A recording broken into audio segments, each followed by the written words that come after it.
He's crying, and he half past shit himself. And listen, to be honest, I blame my dad. Because my dad was one of those parents. My dad would always tell me, Angel, if you don't go in there and fight that man, you're going to fight me. That is true. So I had no choice. I whooped his ass. I whooped my dad's ass. And listen. Yeah, so I whooped my dad's ass. And that right there ended my boxing career. Very simple. Now, I love my wife, but my wife too talks in third person. Right? Only when she's mad though. I love her, she's crazy, but I love her. She was in the kitchen the other day, cooking a half decent meal, and I was in the living room watching the Tiger King. She was like, babe, can you wash these dishes? And I answered the way a man should. Do I fucking look like a dishwasher to you? She loses her shit. First of all, she loses it, right? Her response was, well, your fat ass better get in the mood and wash these dishes, because Michelle been in this kitchen all day cooking and cleaning to make sure your fat ass is fat. Now, you don't want to see Michelle go crazy in this bitch. Right? Listen, I got so scared, I started looking around. Who else is in this house with me? Right. Then I noticed it's her yelling at the dishes. I'm like, oh shit, alright, listen, babe, look, whoever that crazy motherfucker was, send her ass home. I'll do the dishes. That crazy motherfucker gotta get out this house. I'm a father of two. I got a daughter, Aubrey, and my son, Eli.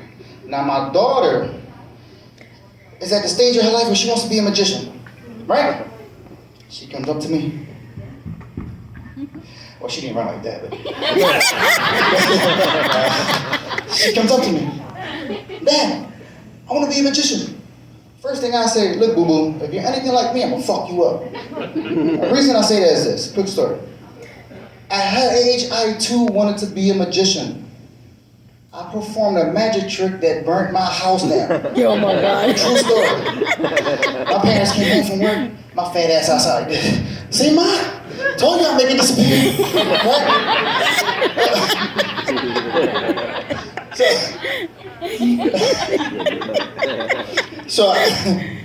So then I told my daughter, look, I'm not finna let you burn this motherfucker down.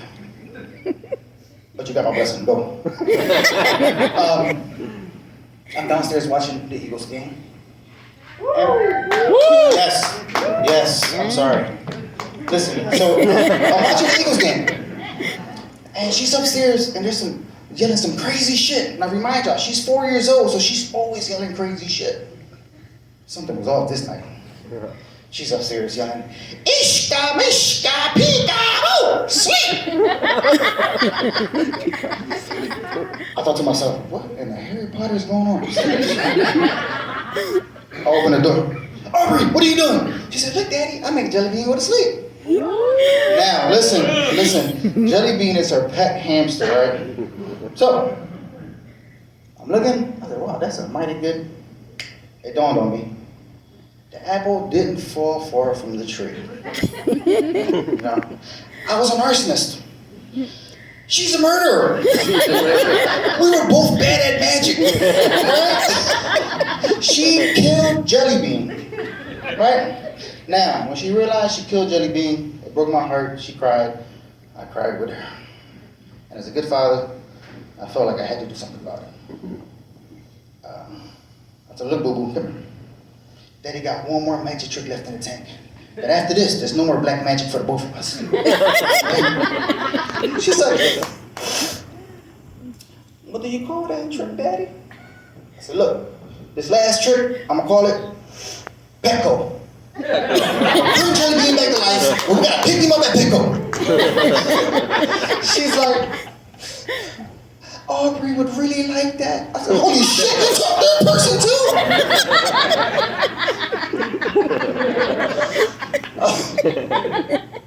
Now, real quick, I normally don't tell midget jokes, but when I do, I keep it short. Listen, So, my daughter's school hired a new door person, right? And unbeknownst to me, it was a little person. And it was one of those angry little fuckers. He was just mad all day. Walking her to school, she sees the door person. She said, "Oh my God, Daddy, he's here!" And she hauls ass towards the door. I'm like, what the fuck is wrong with her? I'm like, oh shit, I see what she's talking about, so I follow behind her. I catch up, she's saying, "Please tell Santa Claus, I need a brand new..."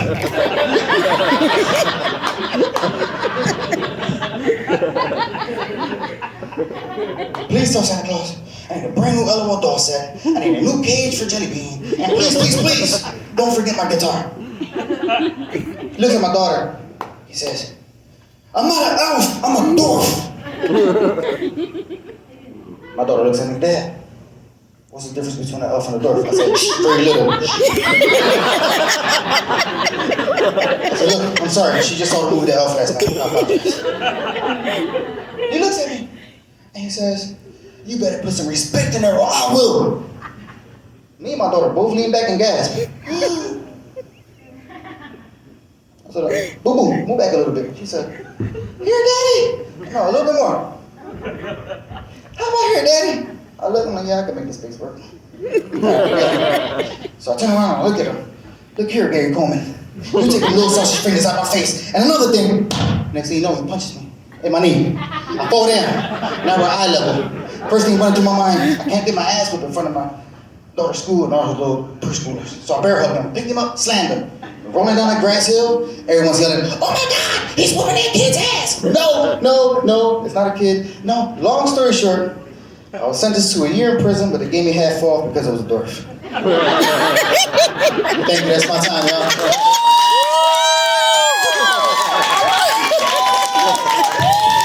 Please sing the DMX music again. No DMX music?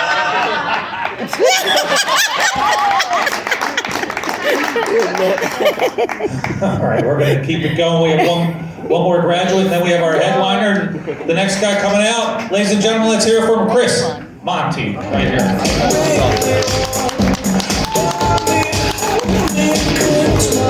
Good afternoon, how's everybody doing? Good. How you guys feeling? How's you like the comics so far? It's great. It's holiday time, gift giving season time. My girlfriend told me she wants a BBL. For those who don't know, that's a Brazilian butt lift. I said, "Baby, how much is that?" She said, like $5,000. I said, "Whoa, that's a little too much." I said, "I can get you the same one for $2.29. She was like, "Wow, really, how?" That's a chicken sandwich at Popeyes. You keep eating those on a regular basis, you'll get a BBL. They'll even throw in a BB waist and a BB neck to go with it. How do you guys feel about what do they call it? Secret Sounds. We have a $15 cap at my job. That's like $14 higher than what I plan on spending on my coworker. I don't like them like that. So I got to get creative and kind of like give out some gifts that probably aren't really too traditional. Don't judge me. Anybody in here ever gave somebody a stapler? At a baby shower? Hey, I had to do what I had to do. My wife asked me, she said, "Where'd you get those flowers at?" And I was like, "From the lobby at work, by the elevator." You know, some people are expecting an iPhone. They're probably going to get some copy paper, something like that this year. Also in my office, it gets kind of tight around the budget, so I kind of had to start eating people's lunches. Anybody ever done that? I mean, the security's not really that strong. They have like name tags. If you go in there, there's like Bob and a little name tag. That's not going to stop anybody from eating somebody's lunch. That's like DoorDash when they come and leave your food, they leave it in a knot, then they do a double knot, like that's going to stop somebody. I don't think a name tag's going to stop anybody either. So I usually wind up eating somebody's lunch. Let me see, what else? I drank a 2-liter at my job. Drank on the top of it. I didn't know you were not supposed to do that. So everybody's looking at me like, "That's disgusting, that's a barbarian." What do you guys think about that? Is that pretty gross, drinking off the top of a 2-liter? Yeah. What do you guys think? Yeah. Okay, I'll give you a scenario. A lady brought her baby in. The baby had little baby hands, and she had a regular sized Coke. She let the baby try to drink some of the Coke. And everybody thought that was so cute, right? So I got a 2-liter, and my hands are on a 2-liter, but that's disgusting. That's the same bottle to hand size ratio, don't you think? Right. Yeah, it's pretty much the same. That's what I was thinking about it. What else is going on with me? I went to TSA recently and I had a pretty bad experience. You know, you go in there and you wave your hands up and x-ray you. Yeah. They checked me out and they were gonna let me go through. It's like, pass if you're good, stop if you're not good. He kind of like looked at me and was like, I guess I had like a hole in my underwear or something, and they could see that. So I was like, that was a pretty bad experience. Recently, my nephew came to see me from college. He wasn't feeling too good. I guess he had like an STD or something. So I took him to the clinic. He got in the backseat of my car and rode. I took him up there. They hooked him up. I brought him back the next day. Well, it turns out he got my car gonorrhea. So now, when you sit in the back seat and you're wearing shorts or something, I'll probably get a really bad Uber review. Okay, try that again. Really bad Uber review? No, I'm just kidding. Let me see, what else is going on with you? Let me see, what else is going on?